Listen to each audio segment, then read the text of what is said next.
আমার নতুন একটা ব্লগে নতুন একটা দিনে তোমাদের সবাইকে স্বাগত। কীরকম আছো তোমরা সবাই? হোপফুলি সবাই ভালো আছো, সুস্থ আছো। তো আজকে হচ্ছে 5 তারিখ সোমবার, মানে হচ্ছে শ্রাবণ মাসের 3rd সোমবার। তো তোমরা তো জানোই আমি সোমবার করে এখন ভোলে বাবার পুজো করছি আর কি। তো আজকেও সেরকমটাই করবো। আর আজকে না অনেকগুলো প্ল্যানিং আছে, যার কারণে ভাবলাম আজকেও একটা লং ব্লগ শ্যুট করি। আর তোমাদেরকে একটা কথা বলছি, আমি জানি না তোমরা কে কীভাবে নেবে না নেবে। আমি না এর আগের সানডেতে একটা ব্লগ শ্যুট করেছিলাম, মানে হচ্ছে ওই মামা বাড়িতে গেছিলাম, যেটা তোমরা এর আগে দেখেছো আর কি বেসিক্যালি। তো ওটা আমি প্রায় 1 সপ্তাহ মানে 9-10 দিন পরে ব্লগটা দিয়েছি মানে আজকেও দিইনি, এখনও আমি এডিটিং করছি, এখনও এডিটিং করছিলামই। আমার 70% মতো ডান, জাস্ট আমি ভয়েস ওভারটা দেবো। তোমরা দেখেইছো পুরো ব্লগটাই হয়েছে পুরো ভয়েস ওভারে। তো সেই কারণে ভয়েস ওভারটা দিতে একটু টাইম লাগছে। আর তাই বলে এই 9-10 দিন টাইম লেগে গেল না, একদমই না। আসলে আমি একটু ব্যস্ত ছিলাম, মানে আমার না কালকে মানে মঙ্গলবার দিনকে আমাদের লাস্ট এক্সাম, মানে আমাদের যে ট্যুরে গেছিলাম মেঘালয়ে, তোমরা প্রত্যেকটা ব্লগই দেখেছো। ইভেন যারা এখনও দেখোনি চ্যানেলে আপলোডই আছে, গিয়ে দেখে এসো যদি মন চায় তো। হ্যাঁ, তো ওই মেঘালয় বেসে আমাদের একটা খাতা তৈরি করতে হতো আর কি। আর এটা আমাদের এই সমস্ত এক্সামের পরেই নেওয়ার কথা ছিল। তো সেটারই ডেট দিয়েছে কালকে, মানে মঙ্গলবারে। এই ব্লগটা আশা করি যাচ্ছে ওই অ্যারাউন্ড বুধ বৃহস্পতিবার নাগাদ, সোমবারের ব্লগ। কেন কি আমি এখন গ্যারান্টি দিতে পারছি না, আমার ওই আগের ব্লগটা এডিট হয়নি, ওটা এডিট করে পোস্ট করতে করতে মেবি মঙ্গলবার হবে। আর এটা হচ্ছে সোমবারের ব্লগ।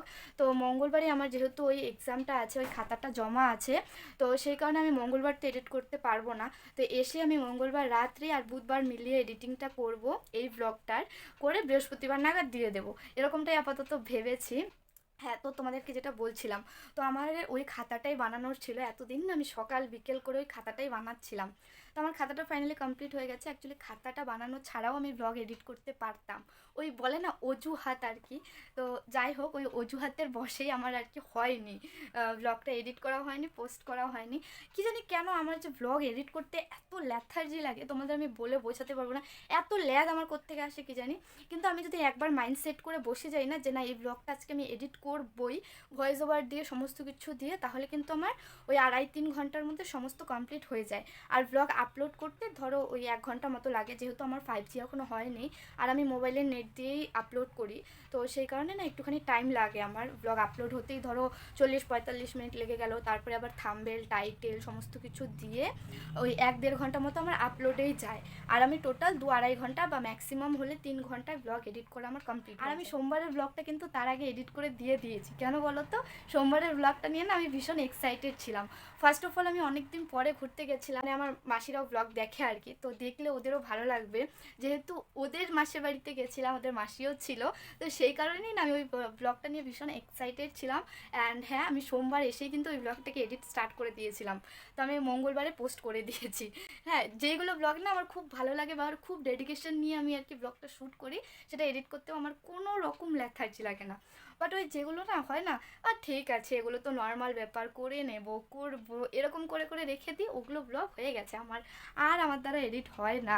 আর যদিও বা হয় তাহলে এই 9-10 দিন পরে যায়, মানে সোমবারের ব্লগটা। তো মা না আর ব্লগটা খুঁজে পায়নি, মা খুব একটা ইউটিউব চালায় না, ফেসবুক দেখে, তো খুঁজে পায়নি। অনেক দিন পরে আমাকে বলছে কি, মানে দেখেছে আর কি সেদিন ব্লগটা, তো দেখে নিয়ে আমাকে বলছে কি, দুরামারির ব্লগটা না খুব সুন্দর হয়েছে, আমাকে নিজে এসে বলছে। তো আমি বললাম কি, এত 7 দিন হয়ে গেল তুমি এখন দেখলে ওই ব্লগটা? বলছে যে কি জানি, তুই তো এক একটা ব্লগ 10 দিন 15 দিন 1 মাস 1 সপ্তাহ পর পর দিস। এটা কথা কিন্তু সত্যি, যে এতদিন পর পর দিস, আমি কি করে জানবো তুই এই ব্লগটা এত তাড়াতাড়ি দিয়ে দিয়েছিস। তো যাই হোক, কথাটা মায়ের সত্যি যে আমি একটু ল্যাথখোর আর কি। হ্যাঁ, ইন্ট্রোতে কতগুলো কথা বলে নিলাম, কি জানি তোমাদের কেমন লাগবে। তো যাই হোক, চলো আজকে দিনটাকে এখান থেকে স্টার্ট করা যাক। বাবাকে বলেছিলাম আজকে দুধ রাখতে, প্রত্যেক দিন না জল ঢালতে ভালো লাগে না, তো এখানে বাবা একটুখানি দুধ রেখেছে। আগের সোমবারে আমি অত ভালো করে পুজো করতে পারিনি, যেহেতু দুরামারিতে গেছিলাম। তো জাস্ট খালি ফটাফট ওই জল ঢেলে কোনো রকমের পুজো করে চলে গেছি আর কি, করতে হয় তাই করেছি। তো এখানে দেখো বাবা বেলপাতা এনে দিয়েছে, ফুলও আছে। এখন অলমোস্ট 12টাই বাজে, তো আমার কয়েকটা কাজ আছে, তো এখন আমি ওই সমস্ত কাজই করতে যাব, তারপর স্নান টান করে পুজো করব। তো চলো, আবার যখন পুজো করব তখন তোমাদের সাথে দেখা হচ্ছে। 2000 years later. এই দেখো, এখানে আমার সমস্ত জোগাড়পাতি কমপ্লিট, জল নিয়ে এসেছি, বাসন ধোয়া হয়ে গেছে, আর এই যে বেলপাতা তুলসী পাতা এখানে, এই যে দুধ এখানে। এখন জাস্ট আসনটাকে পরিষ্কার করে সমস্ত জোগাড়পাতি করে তারপরে তোমাদের সাথে দেখা হচ্ছে। আমার সমস্ত জোগাড়পাতি কমপ্লিট, দেখতেই পারছো ধূপকাঠি প্রদীপ সব জ্বালিয়ে নিয়েছি। আর বাবা না তখন বাড়িতে এসে গেছিলো, তো বাবাকে বললাম কি আমাকে একটুখানি ভিডিও করে দাও। তো দেখো বাবা আবার বুঝতে পারছিল না যে ভিডিও হচ্ছে কি না, তা আমাকে আবার ঘুরিয়ে দেখালো যে দেখ আগে হচ্ছে কি না। তো বাবাকে সব ঠিকঠাক করে দিয়ে তারপরে আমি এখানে পুজো করা স্টার্ট করে দিলাম। তো আমি না প্রথমে একবার দুধ ঢেলে ফেলেছিলাম, তারপরে এর আগের দিন মা বলেছিল যে তুই সিঁদুর কেন দিস না, তো প্রথমে সিঁদুর দিলাম। আজকে না আমার বেশ ইচ্ছে করেছিল যে গপুকে আর ভোলা মহেশ্বরকে একটা মালা বানিয়ে দেবো। তো দেখো আমি একটা মালাও বানিয়েছি, তার মধ্যে আবার বেলপাতা দিয়ে লকেট করেছি, সেটা পরে আমি ভালো করে দেখিয়ে দেব। আর গপুর জন্য একটা মালা করেছি। আজকে বেশ অনেকটা ফুল ছিল, তো এই মালা বানাতে বানাতে একটুখানি দেরি হয়ে গেছে। তো সমস্ত কিছু করে বেলপাতা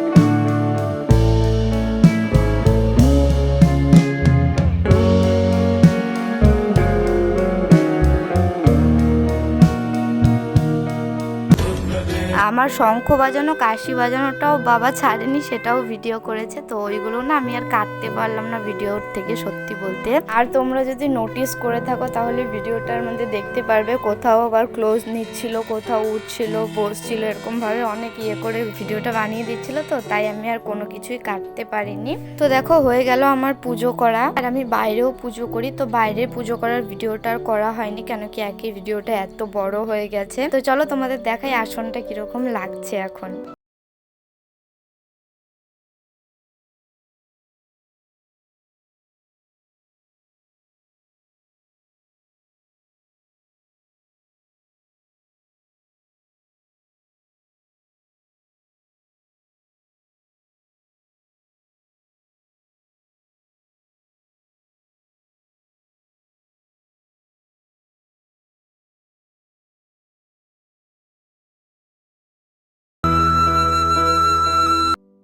তো অবশ্যই করে জানিও কীরকম লাগলো। আর আমি আবারও বলছি আমি অত নিয়ম কানুন জানি না, আমার মন থেকে যতটুকু বলে আর মা যতটুকু বলে দেয় সেরকমটাই করি।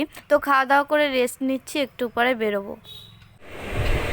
তো এই যে দেখো রেডি হয়ে গেছে, এখন বেরোচ্ছি, মানে আমাদের ওই খাতাটা বান্ডিং করতে যাবো। আসতে কেন কথা বলছি, এখানে মা ঘুমিয়ে আছে আর ফ্যানও চলছে, জানি না কি শুনতে পাচ্ছ। তো এই যে রেডি হয়ে গেছি, চলো এখন বেরোবো।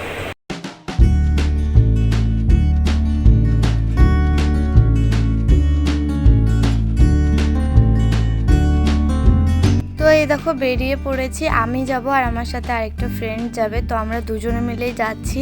আর ওই দিক থেকে আমাদের ডিপার্টমেন্টেরই আরও অনেক বন্ধু বান্ধবরা আসবে, ওদের সাথে ফোনে কন্ট্যাক্ট হচ্ছিল। তো দেখো আমি টোটোতেও উঠে গেছি। আর আমার সাথে যেই ফ্রেন্ডটা যাবে ওর বাড়ি হচ্ছে সামনে, তো ওকে সামনে থেকে তুলে নিয়ে তারপরে যাব একদম খাতা যেখানে বার্নিং করব ওখানেই নামবো। আর ওটা হচ্ছে আমার মামা বাড়ির একদম পাশেই। তো চলো এখন যাই।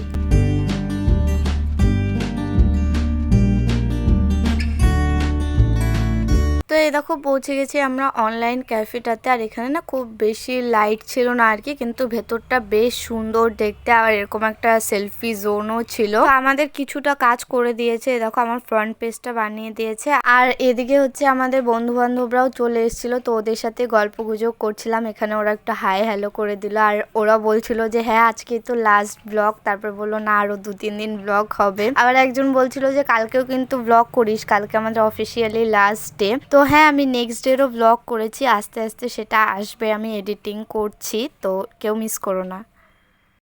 A few moments later. তো আমাদের খাতা বান্ডিং করার কাজ আরও যা যা টুকটাক কাজ নিয়ে গেছিলাম সমস্ত কিছু হয়ে গেছে। এখন আমরা বাড়ির দিকেই যাচ্ছি। এই রাস্তাটা দিয়ে হেঁটেই যাব, একদমই কাছে গেলেই টোটো পাওয়া যাবে। এই রাস্তাটাকে আমাদের এখানে ছোট রাস্তা বা লিচুতলার রাস্তা বলে। আর আমার না ভীষণ জল তেষ্টা পেয়ে গেছিল, তো বাজারে এসে একটা ফ্রুটি নিলাম, জল নিলাম, আর নিতে নিতে দেখো টুপটাপ বৃষ্টি স্টার্ট হয়ে গেছে। তো আমরা দৌড়ে দৌড়ে এই ক্যাফেটাতে ঢুকলাম, আর ঢোকার সাথে সাথে এই মুষলধারে বৃষ্টি স্টার্ট হয়ে গেল। আমি না সবসময় নিজের সাথে জল ক্যারি করি, বাট সেদিন আমি জল নিতে একদমই ভুলে গেছিলাম। তো এই যে ক্যাফেটাতে ঢুকলাম, ভেতরটা এরকম দেখতে। তো এখান থেকে সোনু কিছু খাবারের জিনিস প্যাক করলো, আমিও প্যাক করলাম। আর এত বৃষ্টিতে বুঝতে পারছিলাম না কি করে যাব। ওই যে রাস্তার উল্টো পাশে টোটোটা দেখছো, ওটা আমাদের বাড়ির ওদিকেরই টোটো। তো ওই টোটোটার মধ্যে রেনকোট লাগিয়ে আমাদের এপাশ থেকে নিল, কেন কি ছাতা ছিল না দুজনের কাছে।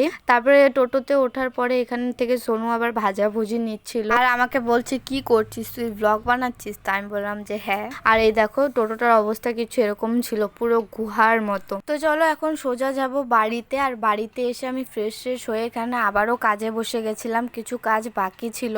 তো এই দেখো এই ফটোগুলো বানিয়ে এনেছি, মানে একটা পেজে প্রিন্ট করে দিয়েছে আর কি। তো এগুলোই আমি কেটে কেটে এরকম খাতার পৃষ্ঠাতে লাগাচ্ছিলাম আর কি।